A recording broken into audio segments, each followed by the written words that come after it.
Do you remember when Dan Lanning was hired? I do. I remember that very well. Yeah, that decision keeps looking better and better and better.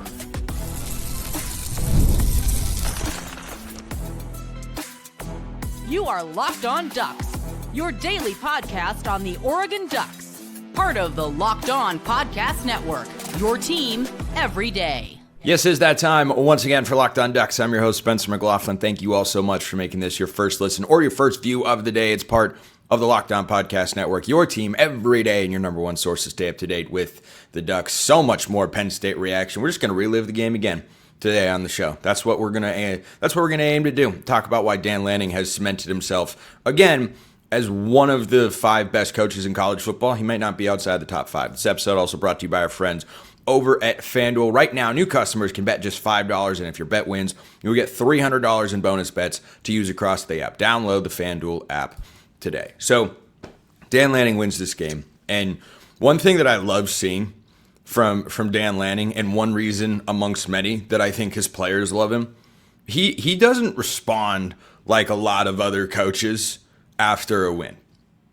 I think a lot of us as Oregon fans, when we see Kenny Dillingham going crazy after practice or a win or being excited, it looks like he got that from Dan Lanning. It's also part of just who he is.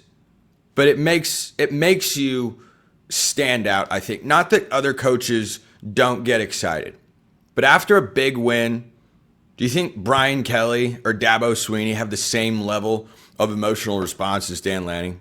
Like, watching the way that he just watching his facial expressions and the amount of adrenaline that is coursing through his veins after he gets this big win, which he knows, he's fully aware, as we all know, of how big this game is, how big it was, and how he is once again putting himself into that top tier and making it hard for anybody to knock him off. Because when you keep going out and winning these games, which he's now done 2 years in a row, college game day, top 5 or 6 showdown. Oregon going into this game was number 6 because other teams had some good wins. For a second straight year, Oregon should be the number 1 team in the country. I don't know if they will be, because the AP voters are likely to give Ohio State some credit for going to Washington and winning. It was a solid win, not as impressive as Oregon's. They've got the win over Texas. Again, not as impressive as Oregon's. There's a chance for Oregon to be the number 1 team in college football again. Some people might not like that, frankly. For Dan Lanning, it's a testament to how great of a job he has done during his tenure with the Ducks. He is in year 4. And yeah, he took over a good situation when Mario Cristobal left, but he has elevated it beyond what that team was. Not even taking into account the number of players that left and all the roster turnover and such. No, the teams that Lanning has put together in such a short amount of time has been nothing short of exceptional. And the way that they have recruited, the way they have retained talent, the way they are developing and turning that development into real production in these big games, everywhere you look, the moves that Dan Lanning is making are paying off over and over and over again. And it's just impossible to ignore that he's one of the best coaches in all of college football. The job that he did in this game was simply sensational. The biggest difference in this game, I felt like, was coaching. And you have to give credit to the staff. You have to give credit to Dan Lanning as well. And let's talk about the 2 coordinators in this spot. No, it wasn't the best game ever for Oregon's offense. They did enough. They had a sluggish first half. They did what they had to do. Not every game. This can go both ways. And one of the reasons that I think this win is so incredibly satisfying and such a landmark win for Dan Lanning is this was a big game and this was a defensively led win. Yeah, they gave up 21 straight points in the fourth quarter and overtime at one point. But they went on the road and they set the tone. And that's something that I think we were all waiting to see coming into this year. And I think that was 100% fair. I talked about Tosh Lupoi several times last week going into this game and the pressure that was on him, and he delivered in a big way. And you give Tosh a lot of credit, you give Dan a lot of credit. because those are the two coaches that are at the top when it comes to this defense. And despite having a record number of players drafted, a bunch of them off the defense last year, somehow this unit looks like it is even better than a season ago. I mean, the way that they won up front against a veteran Penn State offensive line is a testament to how they bring in Bear Alexander had such, he's just one example of several guys. But Lanning and his staff have done this a couple times, frankly. Bear Alexander did not have a positive reputation. It was, he's okay, but he's not, he's not living up to the potential that he had. He's fine. If I'm ranking Oregon's best defensive players in this game, he's no lower than third. You have to put Dillon Thieneman out there, of course. Maybe you put Mateo, but Bear Alexander had a monster breakout game. And there are just so many examples of getting the most out of players, having young guys ready to go. I keep coming back to that secondary because I think it was fair. I asked questions about the secondary all offseason. Man, they don't have a lot of experience. Yeah, they've got experience now. It is hard to not feel as good about Oregon's secondary as you ever have, which is crazy because there are 3 freshmen, 2 redshirt freshmen, sure. You got 2 redshirt freshmen and a true freshman. I mean, they still play a lot of guys on that side of the ball.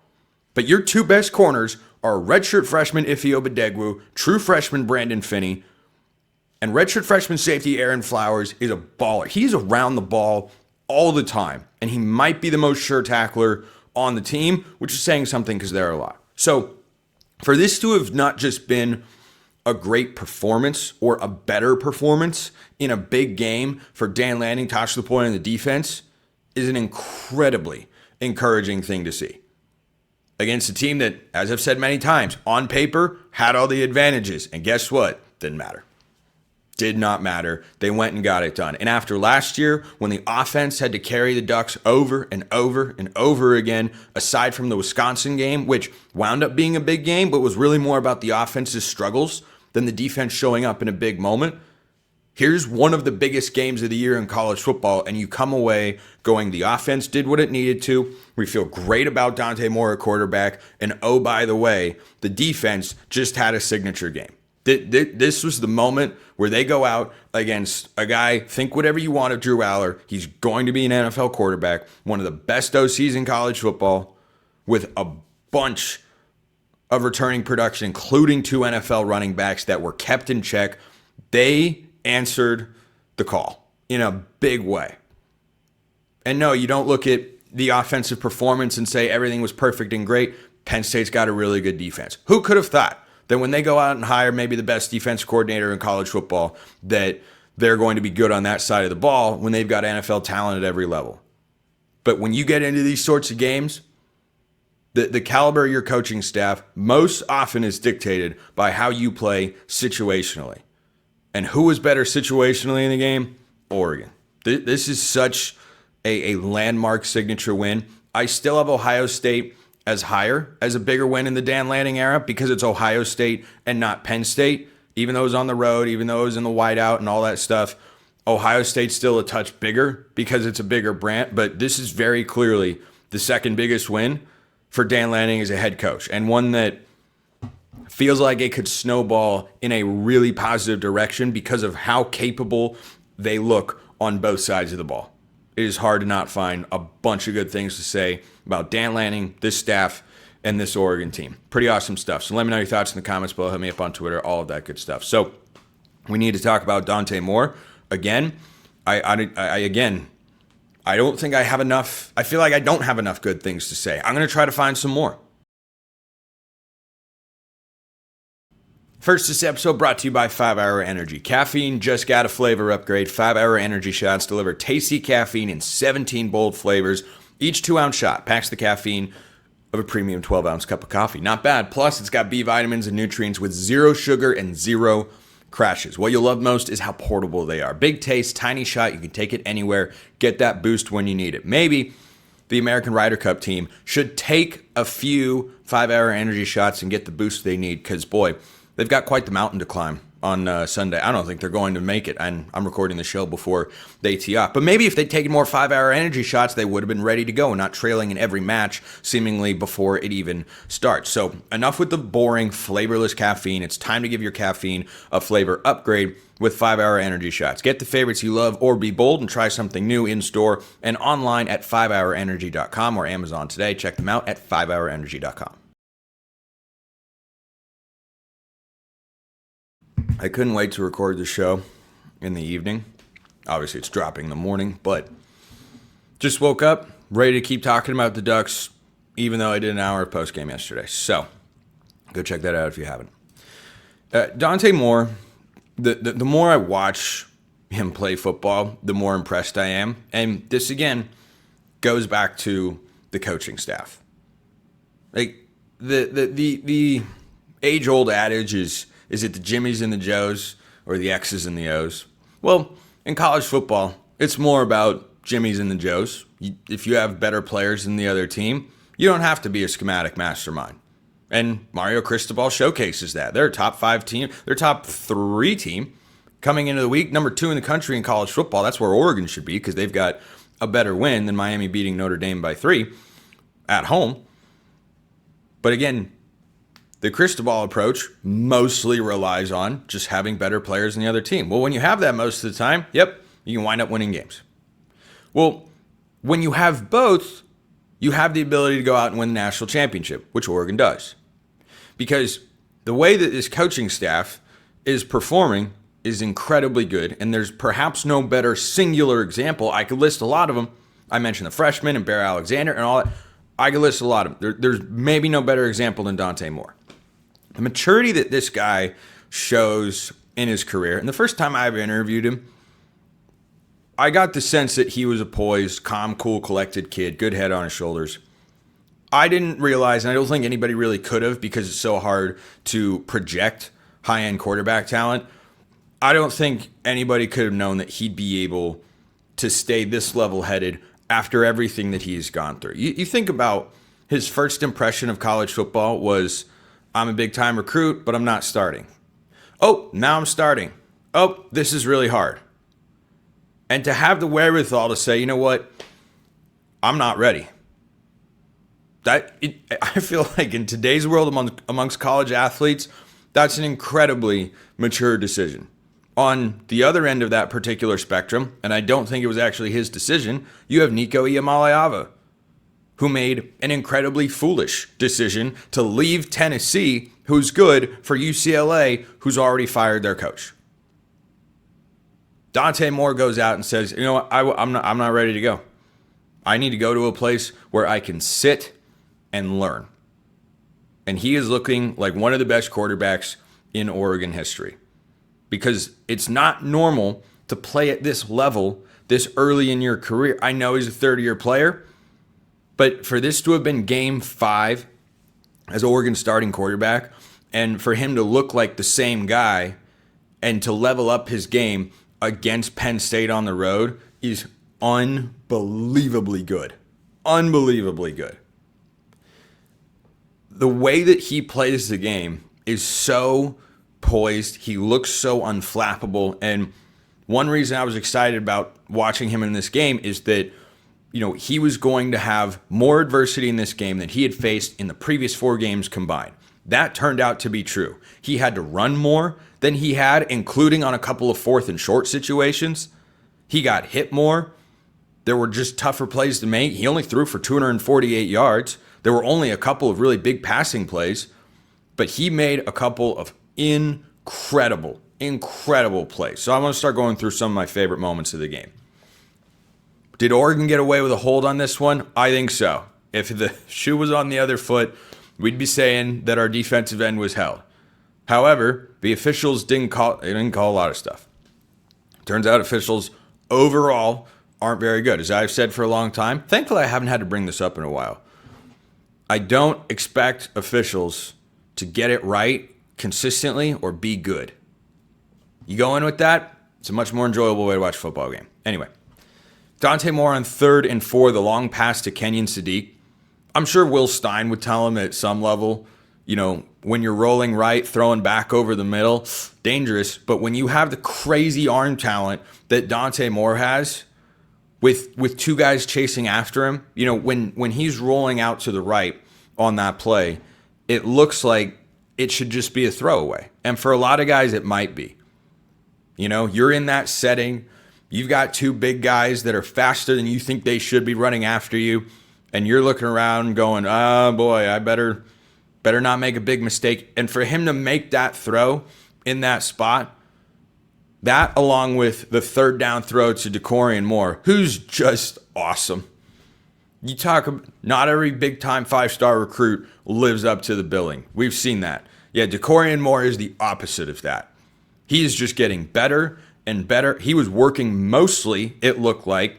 I haven't done a breakdown of every single play and the snap count and such, but he worked on A.J. Harris a lot, who's a first or second round NFL corner. DeCorian Moore is a true freshman, and he had him cooked a couple times, including another big third down that, if memory serves, led to an Oregon touchdown, or at least it was points. The third down where Harris kind of locks him up as he goes inside, and then he gets into scramble mode, and Dante Moore again, rolling right, throwing on the run, and the speed with which DeCorian Moore, as he's running right, breaks up field in the scramble drill and then holds on through the contested catch. Those two plays, I haven't yet gone back and watched the full game. I went back and watched some extended highlights. Those two moments, to me, showcased why Dante Moore is ready sooner than I expected him to be. I thought he'd be good this year. He looks great. Give me a quarterback in college football who you'd rather have than Dante Moore right now. I'll just, coming into this one, top 10 teams in college football in the AP poll. Ohio State, Julian Sain, I'll take Dante Moore. Miami, Carson Beck, I will take Dante Moore. Carson Beck is good. Drew Allar, Penn State, yeah, I don't even have to finish that sentence. Garrett Nussmeier, LSU, a guy I really liked coming into the year. I'd take Dante Moore. Gunnar Stockton at Georgia, real good. He's not Dante Moore. John Mateer at Oklahoma, real good. I'll take Dante Moore. Tommy Castellanos at Florida State, lost to Virginia on Friday night. I think this game was a little bit tougher, and Dante won the game. Marcel Reed at Texas A&M, talented. I'll take Dante. Arch Manning at Texas, I don't have to finish that sentence either.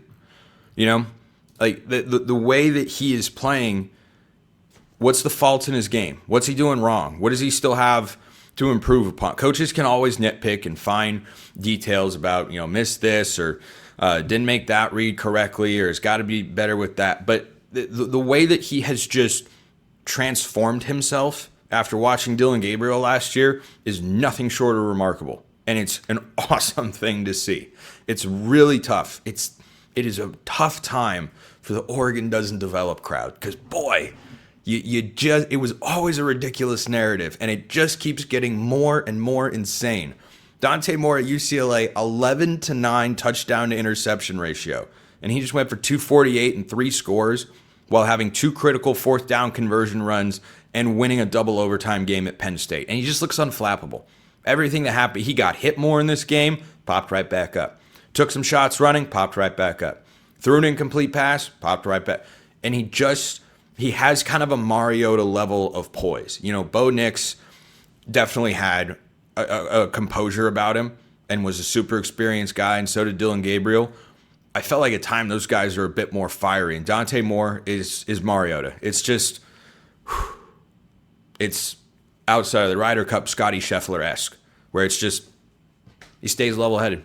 The good stuff happens, hey, next one. Bad stuff happens, hey, next one. And the fact that he's still been sacked just one time this year is, yes, a testament to the offensive line. Your quarterback has to be really good too. You can't have bad quarterback play and keep him upright all the time, unless you're just throwing 2-yard incompletions every single play. So for Dante Moore to have played as well as he has to this point, he has moved up to be the betting favorite for the Heisman over at FanDuel. Someone's going to have to knock him off.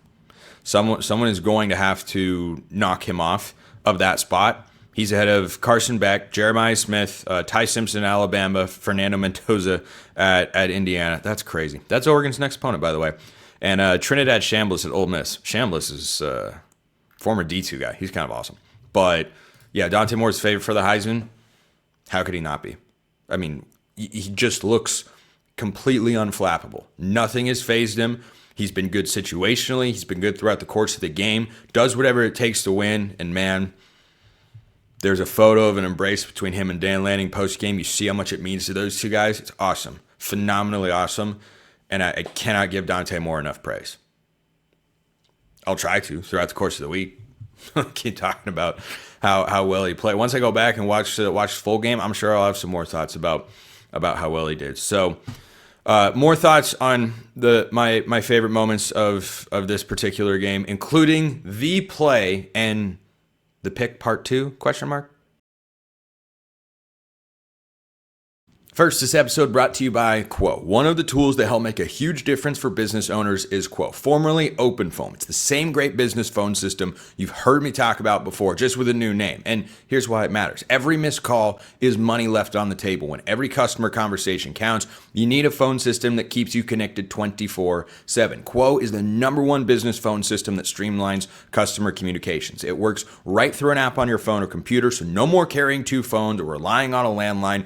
Make things simpler and get Quo. You will love how Quo, formerly known as OpenPhone, lets your team share one number and collaborate on calls and texts like a shared inbox. See why over 90,000 businesses trust Quo, formerly OpenPhone. Get started free and get 20% off your first 6 months at quo.com/lockedoncollege. That's QUO.com/lockedoncollege. And if you've got existing numbers with another service, Quo will port them over at no extra charge. Quo, no missed calls, no missed customers. This episode also brought to you by our friends over at FanDuel. The NFL season's here, and FanDuel has an offer you don't want to miss. Right now, new customers can bet just $5 and get $300 in bonus bets if you win. That's right. You pick a bet, put down $5, and if it hits, you'll unlock $300 in bonus bets to use across the app. I mean, goodness gracious. It's an incredible deal. And FanDuel's got it for you. And by the way, I am cold as a glacier with my best bets of the week over on Locked On College Football. So if you want to make some money, fade my picks every week. I'm not even kidding. That is a way to make some easy money. You've got college football, you've got the NFL, everything you could want. FanDuel's got it. They had Oregon's 3.5-point underdog, and Dan Lanning did not care. So what are you waiting for? Visit FanDuel.com to download the FanDuel app today and get started. Check them out at FanDuel.com. You can't call it the pick, of course, because there will never be a more iconic moment. Some things are one shot only. No sequels, no do-overs. Kenny Wheaton's pick is never going to be top. But Nico Reed and Dillon Thieneman are pretty high on the list of iconic Oregon moments. And I got this question. Send me all your questions. Oregon's got a bye this week. The mailbag will have plenty of space here on the show as we look ahead to Indiana on October 11th is the Ducks' next game. So send me all your questions. Best to do that, by the way, either become a Locked On Ducks insider or shoot me a Twitter DM as well. Insiders, of course, get priority access. But yeah, it's tough to keep track of the YouTube comments when stuff like this happens. I think the live reaction show I did, there are 178 comments in there. Actually, I need to refresh the page. Hold on. Yeah, there are 191 comments. So it's going to be hard for me to get through and see all of them in there. I mean, I'll try, but yeah, if you really, really want to send me a question to answer on the show, shoot me a DM. It's just much easier for me to keep track of. So appreciate you guys for that. So Tanya sent this one in. Who executed it better? Just technique, not which was more impactful. The interception, Kenny Wheaton or Dillon Thieneman?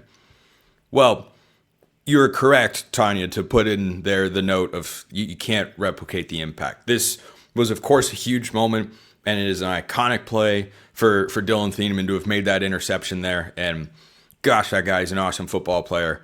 You can't supersede the impact of the pick. It changed Oregon football in one play. That's just, you're not going to top that.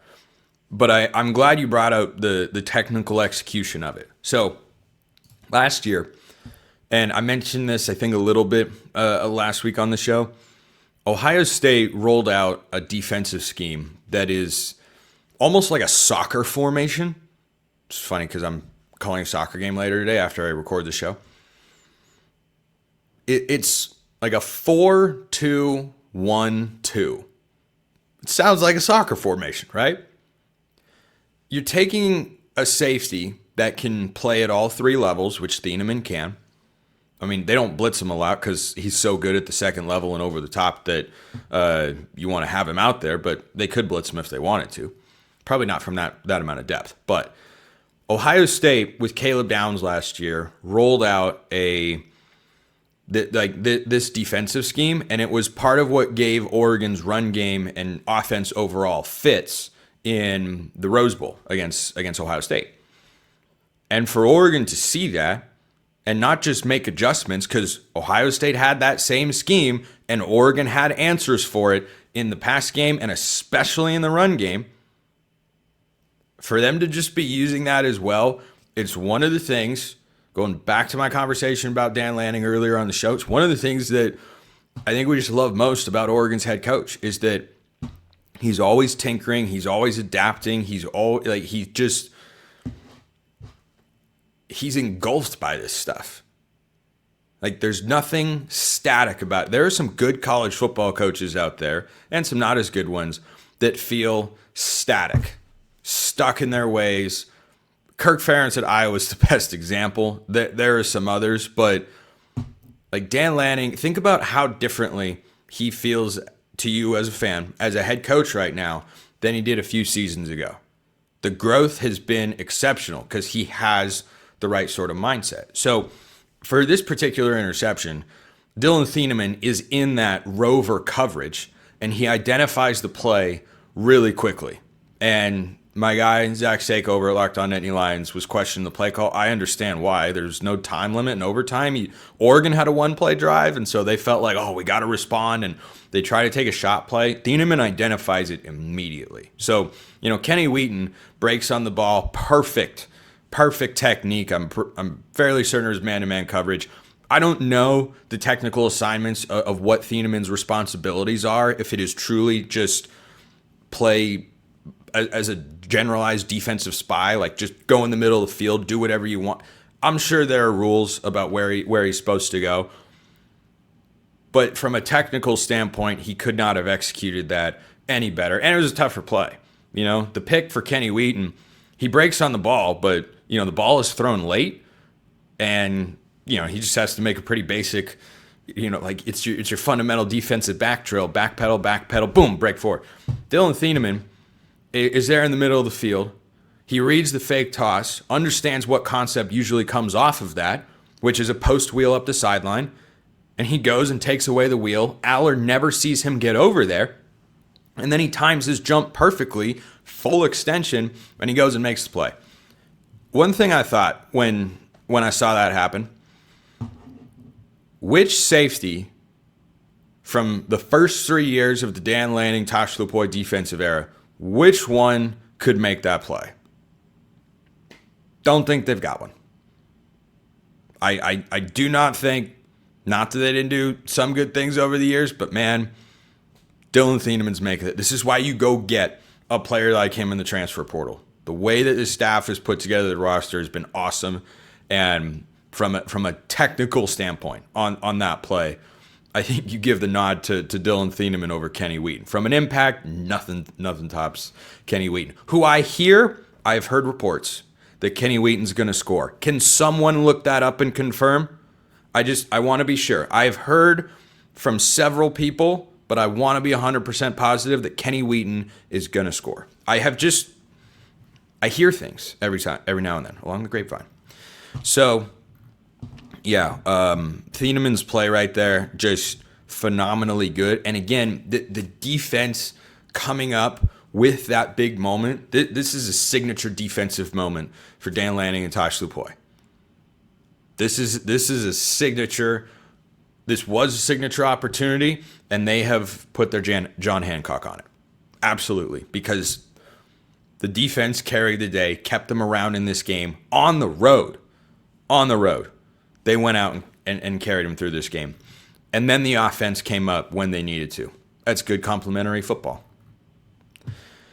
I keep bringing up the Ryder Cup because I love watching the Ryder Cup, even though the U.S. team stinks. But, again, it's like playing partner golf. Good complementary golf is, hey, you're struggling right now, I pick you up. Oh, now I'm struggling right now, need you to pick me up. That's what this game was. First half, offense was moving the ball, doing fine. You know, he missed a field goal in there as well, but missed a couple of conversions and missed some chances to put points on the board. Needed the defense to pick them up, and they did. And the defense kept playing one. And then the offense got momentum, and then the defense took a step back. And the offense had to pick them up because they allowed a touchdown in overtime, and the offense picks them up. Offense, defense, special teams. Yep, Sappington missed a 47-yard field goal by a couple yards on the road. Came back and drilled the next one. I'm not worried about him. Not worried about him one bit. So, lots of good stuff. That moment, man, I hope we look back and say that was the spark that ignited Oregon to another really special season. But really, really awesome stuff. So, let me know your favorite moments. If you want me to break them down or talk about them even more. Like I said, no game this week. We just get to enjoy that. That's maybe the best part about all this. We just get to enjoy this for however many days. I can't do that math at the end of the month in my head. I don't remember how many days are in the month of September. I think it's 30. So, I don't know. We have a ways until Oregon's next game. And let me know all your questions and comments. But again, submit them via DM, Instagram, Twitter, become an insider, all that stuff. That's going to be the best way to make this happen. So, appreciate everyone listening. I'll see you next time. Until then, hope you all have a wonderful rest of your day. And go Ducks.